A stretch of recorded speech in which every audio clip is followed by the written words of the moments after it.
I call the Prime Minister. Thank you, Mr Speaker. As honourable members are aware, last night I was elected Leader of the Parliamentary Liberal Party, and I have been subsequently sworn in as Prime Minister by the Governor-General today. The Foreign Minister, the Honourable Julie Bishop, has also been re-elected as the Deputy Leader of the Liberal Party. I can confirm that the Leader of the Nationals has confirmed the support of the Nationals in the formation of a coalition government under my leadership, and I table for the information of the House a document reflecting the changed ministerial arrangements and seek leave to have the document incorporated into Hansard. Is leave granted? Is leave granted? You're meant to say yes. Or someone's meant to. I need to be asked by the Member Speaker. for Watson. The Speaker will ask.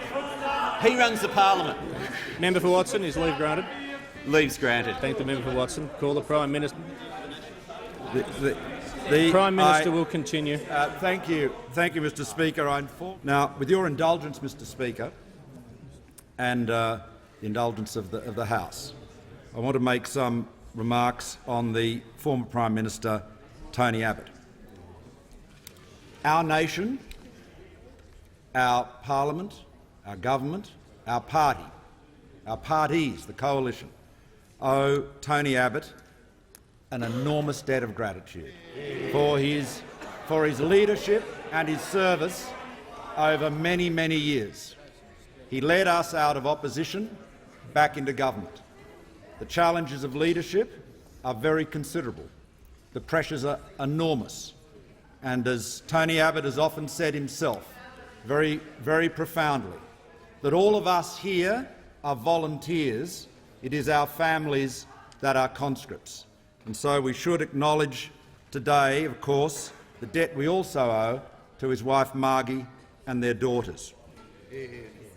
Tony has discharged his role as Prime Minister, indeed as Leader of the Opposition, with enormous distinction and achievement.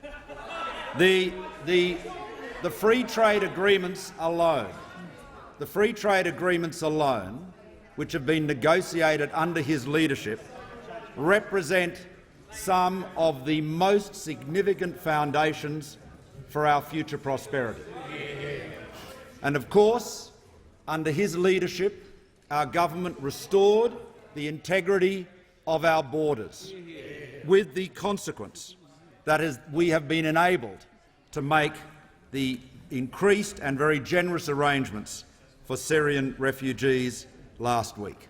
Mr Speaker, we owe a great debt to Tony Abbott. We thank him for his leadership. We thank him for his service.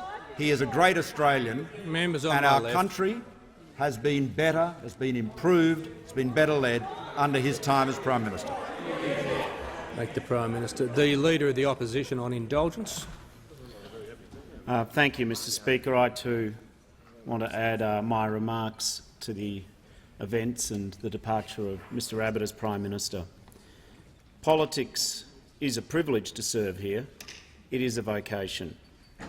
But as we know, it can be very hard as well. Now, it is part of the Australian spirit not to score points when someone is down. So I just want to say that public life is hard on people who serve, and it's hard on their families. It is not for me to be partisan about Mr Abbott's record, but he certainly had led the Liberal Party formidably for well in excess of 5 years. He is a fierce proponent of his views, a formidable proponent of his views, a ruthless advocate for what he believes in. From his first victory in 2009 to become the leader of the Liberal Party, right through to last night, he is a fighter, a formidable fighter. I have exchanged harsh words with him in my time as opposition leader. I've disagreed with his politics and decisions on many occasions. But I also wish to record that he had this frustrating ability on occasion, just when you are really frustrated with a particular decision he might have made, to do something unexpected and generous and personal. From the time when my mother passed, he was very sensitive to that. I said this to him. But he also said, and I explained this conundrum of his frustrating behaviour, he just smiled at me and said, "I'm sure I'll frustrate you again." And he did. It's a very tough day for Mr Abbott. I say to him, to Margie, to his remarkable daughters, that we wish you well. To Mr Abbott's personal staff, led by the formidable Peter Credlin, you've served the boss loyally and according to your code, and we recognise this. And in conclusion, I just say to Mr Abbott, I had the privilege of, on several occasions, being with you when we would address serving men and women of our Defence Forces. And what I thought was remarkably humble of the member for Warringah is he would frequently introduce his remarks to them and say, "I've never served." And he was conscious, I think, of this, even disproportionately. And what I say to Mr Abbott is, you have served. I don't think you need to judge yourself any less for not having actually worn the uniform of this country. You have represented and been the Prime Minister of this country. That is service indeed. The Leader of the Opposition. The Deputy Prime Minister. Mr Speaker, thank you. May I just briefly add my warm regards to the member for Warringah, Tony Abbott, on his term as Prime Minister of this country. It was a very great pleasure to serve with him for all of his 5 years as Leader of the Liberal Party.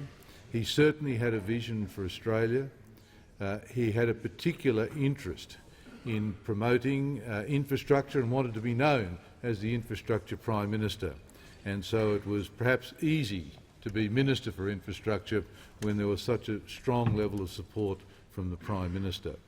And while his term as Prime Minister was relatively short, I was pleased that he did get to open one or two projects, some of which I acknowledge had been inherited from the previous government, because building big projects these days takes a long time, but so many new ones have been started, and that will be a part of his legacy to his country. I also want to acknowledge Margie. Lynn and I enjoyed our relationship with the Abbotts as a couple, and appreciated the tremendous sacrifice that the family makes in these kinds of positions. Particularly Margie, who wasn't a particularly political person and I think was happier doing other things. She was very supportive of Tony through all of that period. In his relaxation time, he did the most extraordinary things, like ride a bike faster than most people in this country for longer than most people in this country. I suspect the AFP might be a bit relieved to have somebody who's a bit slower runner, and sorry Malcolm, but a bit slower runner, No doubt. a bit slower bike rider And a larger target. than the predecessor, who usually took two teams to keep up with, and was able, when he travelled around the world, to train and ride with some of the fastest people in the country. But in addition to that, his hobbies like being involved with the local fire brigade, volunteer fire brigade, life-saving, etc., really marked him as a true Australian who's made a wonderful contribution to the nation now as Prime Minister. So I wish them every success and happiness for whatever the future may hold. We very much value the privilege of having worked with him. The Deputy Prime Minister.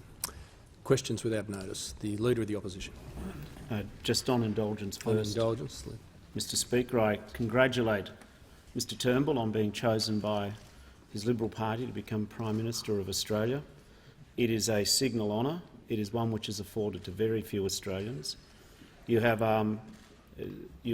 sought an active role in public life, and this is the highest position which could be awarded, and we congratulate you from the Labor side. We also recognise that you have a unique opportunity to make this country more modern, more adaptive, more responsible. It may be a genuine chance for this nation, and this chance isn't defined by yourself or myself, but in fact by the policies, your policies, Labor's policies, what we can do for this country. That's the real test. For us, it'll be about the ideas you put forward and the ideas we put forward. A genuine choice, a genuine chance for this country. And it'll be up for this country between now and the next election to select who has the best ideas to advance Australia. Thank you.